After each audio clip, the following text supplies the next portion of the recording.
Hey everyone, welcome back to the RetroBreak Podcast. This is episode 51, and in today's episode I'm very excited to talk about my experience with the GMTK Game Jam, which I took part in over the last weekend.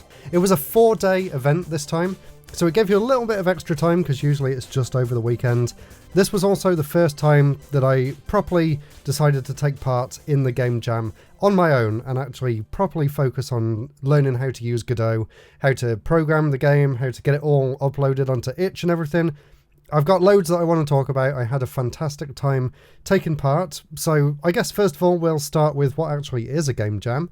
For people who don't know, it's basically an event that usually runs for 48 to 72 hours. This was one of the longer ones. They extended it this time.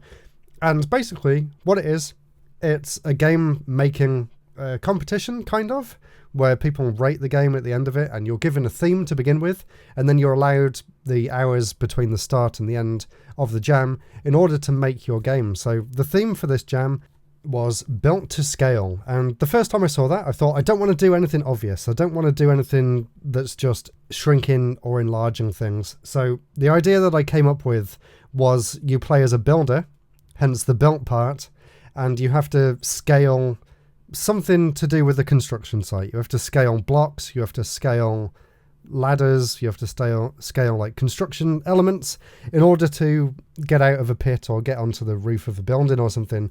That was my weird sort of general first idea that came to my mind. And then I kind of thought like, oh, what about if you do something like Tetris Plus, so one of my favorite puzzle games ever, where the little professor has to climb up the blocks to escape from the spikes that are coming down. So I basically took that concept and sort of flipped it on its head. So instead of controlling the blocks and the professor moving by himself, you actually control the person in the stage who's having to jump on the blocks, which are coming down automatically from the top of the screen. As soon as the announcement went out, I think 6 p.m. on Friday night, I sat down and I got my notebook out, which I've got right here in front of me, and I just started writing ideas. I knew that I wanted to make something in Godot, the game engine, and I'd never properly looked into how to use it before. I had attempted it several times, but I'd never really got anywhere with it. So I was really lucky that I didn't have anything to do this weekend, so I could just dedicate the entire time up until Monday morning when I had to go back to work at least. I could dedicate at least the first 2.5 days of the game jam directly to focusing on how to use Godot and how to bring my ideas to life, basically. And I had a fantastic time doing so. I knew that Brackies had uploaded a new tutorial on how to use Godot and like the basics of it. So the first thing I did was open that up. I was sat downstairs and I had the tutorial on the TV screen. I had my laptop in front of me and I was just copying what he was doing. And then at some point I thought, I know enough now. I'm going to take what I've learned from that and try and do something from scratch, which I think is a great way of learning. So like if you're following a tutorial, once you feel like you've got a good gist of what's there, see whether you can do it yourself without watching the video.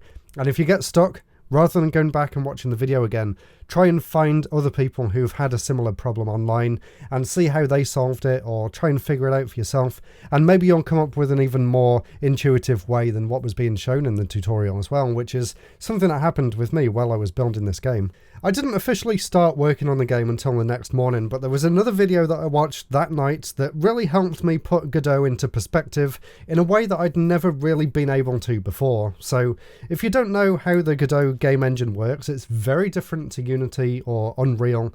It basically works on a node-based system, which is an entirely foreign concept to me, but basically everything within the game is added to using this node hierarchy tree. So you can have a blank node and you can just apply a script to it if you want to just program the game normally, or you can add these pre-built nodes to it. Like there's one called an area 2D, which I used a lot in this game, and that basically allows you to make a collision box that doesn't actually collide with anything. It's just a trigger collision box that allows you to send a signal, and signals is something else that really confused me, and I'm still trying to wrap my head around them. But as well as all the 2D nodes and stuff, there was a lot of things in that video that really helped me get my head around why you would use these rather than just using the code or trying to build something yourself. So there was the animation node, the 2D animation node, which I used a lot. So if you've played the game, what I actually uploaded at the end of this. There's blocks that fall down. They start by going across a conveyor belt on the left, and then they go up, and then they sort of fall down from the top of the screen and position themselves in different places in the game screen itself. And the way I managed to do that was by writing all of the different coordinates into this animation timeline manager thing, and then lining up all of the different keyframes to make it make sense on the screen. So for the first day or so, I got around to making all the different sizes of blocks and things, and keying all these different keyframe animations in and making them fall all into the right place. And that seemed to work okay. It was a very slow process of manipulating all of these different blocks to move the way I wanted them to. And I ran into loads of issues with the collision detection not actually following the sprite. So I put the animation on the wrong node, basically. And it basically only moved what was directly above it and not the collision that was attached to the node outside of that tree. It's all very confusing stuff, but I managed to fix it in the end, and the blocks land and you can climb on them, and it's all good. But then I was getting really annoyed with that, and I thought there must be a better way. What about if we use physics instead of animations? So I tried using a rigid body 2D, which is something that I already knew about from Unity and from some of my old games dev stuff that I'd learned at uni and stuff like that. So for the second level, I kept all of that animation stuff on the first level. On the second level, I decided to use the rigid body 2D physics instead, and that was a nightmare to work with as well.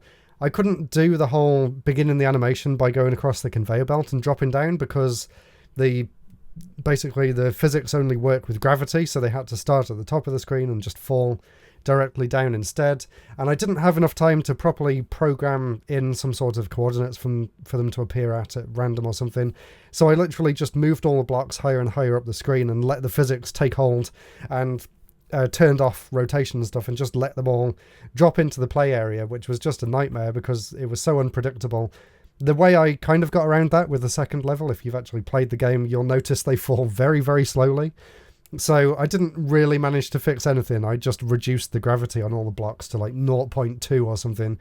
So they fall really slowly, and I gave them a bounce value so they bounce back up a bit. And that basically allows you to use them to your advantage just about enough to manage to get out of the level. And then for whatever reason, the flag at the end of level 2 just would not work, no matter what I tried to do.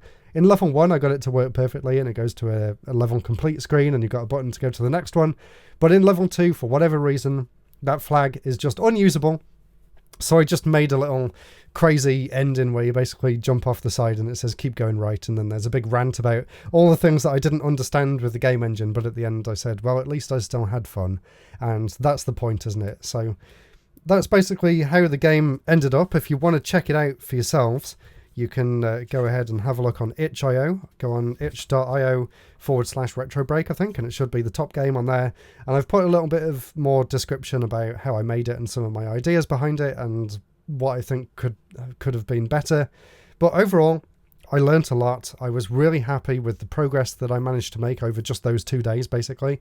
The third day was literally spent building out the itch.io page and making sure the game uploaded properly and making the thumbnail and stuff. So that was an interesting experience as well, like getting the game uploaded to itch properly. And I'm hoping to do the same with my Super Donuts game, which I am still working on in the background. It's taken a bit longer than I expected, but even so, still really happy to be working on that. And anyway, back to the Game Jam game. I forgot how easily I can get into the zone when I'm working on games. It really did bring me back to the days of when I was making my final project at uni, and I could just spend all day and all night just focusing just on this, and the time just flew by in an instant. I really did get completely engrossed and obsessed with it, and it just made me think, like, I really, really need to get back into game dev properly, because this is what I enjoy doing more than anything else, more than making podcasts. Maybe even more than making videos, and that's been something that's been playing on my mind for a while. Like, what do I actually want to do? What do I prefer doing? Do I prefer making games? Do I prefer making videos? It's like I'm being pulled from two different ends of my hobbies that could potentially turn into careers in the future. And it's like, which path do I want to take? I don't know. I can't take them both, because they're both extremely time-consuming and solitary hobbies. And if I did both, I would probably never speak to anyone ever again. No one would ever hear from me apart from watching me on YouTube. I would just hide away in my cave and create all of these different things. But yeah, absolutely got into the flow, got into the zone, completely lost myself in the creation process. And I missed it. I really did miss that feeling. It's been a long time, probably since 2017, just after I finished working on my last game. That was the last time I really felt like that. And before that, it was when I was finishing uni in 2014. So really, it's been like almost 10 years since I properly sat down and really focused on something for that length of time with no interruptions. And it was an amazing feeling. It really was, and it's kind of got me questioning, like, am I taking the right path here? Do I want to create another big, like, multi-year game project after I've re-released Super Donuts? I really want to make something. I want to make something important. I don't want to make something silly, like another random, simple platformer with no story. I want to make something... I don't know what it is yet, but I want to make something that makes people feel something. I want to make something that makes me feel something while I'm working on it. I want to make something important. I want to make something bigger than what's inside me, you know? I really don't know how to express it, but it's like there's something in my soul that needs to come out in game form or in some form of media, whether that's a massive video project that I do, whether it's a big game, whether it's a book, whether it's a visual novel, I have no idea. But I know I want to make something really emotionally engaging with people and with myself as well, and make something that feels rewarding to work on as well, not just the end result. Because obviously, if I just focus on the end result and I spend like 2 or 3 years building this and it's a flop, I think that would be, you know, an easy road to depression territory, and I really don't want to get into that. So I have to take my time with this and make sure it's something that I can't get burnt out from doing, as well as keeping up with YouTube and podcasts and streams and whatever else. And it also needs to be something that I'm going to be extremely motivated to make over a long period of time, because games take a long time to make. Like, yeah, I only had 48 hours to make this one, and basically it's an unplayable mess with an interesting concept. That's as far as I can say about the Game Jam game. But, you know, if I want to make something polished, it would take a good few years. And I want to make sure I put that time to good use. And in some ways, I want to kind of go back and revisit what I was studying at uni. And the whole point of my final year dissertation at the end of 4th year was writing about emotional engagement in story-driven games. And it's always been my long-term goal since then to make some story that's also playable in some form, that has really compelling characters and an interesting narrative and that sort of emotional engagement element to it. I have no idea what it is, and I've been trying to come up with what that is for like 5+ years now. I've got random notes with like random story ideas and sort of themes and concepts of what I could potentially pursue in a big project like this, but there's nothing set in stone yet, and I really don't know how to capture that sort of spark of inspiration that will begin this project, whatever it is. Whenever I've done it before, it's always because I've basically had no choice. I've always had a deadline. Like, the last time I tried to write a story like this was for that dissertation, and because I knew I had to get everything handed in by a certain point, I basically was forcing myself to come up with something. But I think now, because there's no need to do that, I've really been like just leaving it linger in the back of my mind, just hoping that something will come to me one day, and it just never has. So I don't know whether I just need to sit down for another free weekend or something and literally just focus on what could be the premise for this narrative game in whatever form it ends up being in. Like, what's the start, middle and end? What are the characters? What do you need to think about as a player? What would be the emotional beats within the story? You know, what do I want to include in it? What sort of tropes, what sort of cliches, if anything? Do I want to subvert them? Do I want it to be a tearjerker? Do I want it to be an uplifting kind of story? Do I want it to be really dramatic? Like, I have no idea. I mean, I know what I like, but merging all that stuff into one is quite difficult, because there's a lot of different sort of stories and themes and narrative techniques and things that I want to incorporate, and I've got no idea how to do it all. Anyway, that was me rambling about game design for however long this has been. Let's move on to some other topics. Let's see what else I've got here. Let's talk about some of the games that I've been playing recently. And if you saw my latest video about the Morph 4K, the sort of upscaler that fixes all of those deinterlacing issues that I've been facing, I've been really enjoying playing some PlayStation 2, some Dreamcast, some GameCube. There was a game that I checked out earlier thanks to someone's suggestion on Twitter. That game was Headhunter for the Dreamcast, or Headhunters I think it might be. Such a cool game. It's got a really interesting, detailed story, and the voice acting's really good as well. I haven't got that far in it. I've done a few of the missions, and I've just unlocked the motorbike, and I've been going around and doing some of the training things there to try and set up the first mission. So I'm still very early into the game, but it's got a really interesting story, and I'm definitely interested to see where it goes from there. I've had it for a long time, but I've never actually played it until now. I've also been playing Ridge Racer 5, which I showed off in my previous video. I've been enjoying playing some of that in my downtime, and some of SSX1 as well, both for the PlayStation 2. And both games that I could never really properly play before because of the weird interlacing issues that I was facing. So now that they've all been fixed, I can enjoy the PS2 a lot more. And now I'm thinking about getting a different cable for the Dreamcast as well, because in my video a lot of people were saying if you use the VGA output on the Dreamcast, you don't need to worry about the interlaced signal anyway. So I might end up ordering one of them, and that will be a good test to see how closely the de-interlacing matches with an actual progressive scan image, and you can sort of see the differences between them. So that might be a future video idea as well, and it might also make playing Dreamcast games a little bit more enjoyable too. Outside of those games though, which were basically based on last week's video, I haven't really been playing that much because a lot of my time has been spent working on the Game Jam game, basically last weekend, and then this week working on that Morph 4K video that I just uploaded. So that's where I'm going to leave it for games that I've been playing recently. As for projects, there was a really fun podcast that I was on yesterday, actually, which is someone else's project, not mine, but that should be coming out in a few weeks' time, I think, and it was for the podcast Mangatak, and it was really refreshing to talk about something that wasn't games for once, at length as well, and I picked out one of my favourite manga stories to talk about in that episode. It's called Insomniacs After School, and I think I did a good job explaining why I like it, because I know it's not going to be for everyone, but definitely check out that episode when it comes out, and you can hear me gush about why I enjoyed it so much and why you should read more than just Volume 1 as well. So really looking forward to hearing that when it comes out. And if anyone's interested, that was actually made by Matt, who also ran the YouTube channel Boyographic, which I've been a fan of for a long time, and I know he's watched my stuff as well, so it was great to talk to him about something not gaming related, and he's doing a great job with the podcast, so definitely check out Mangatak.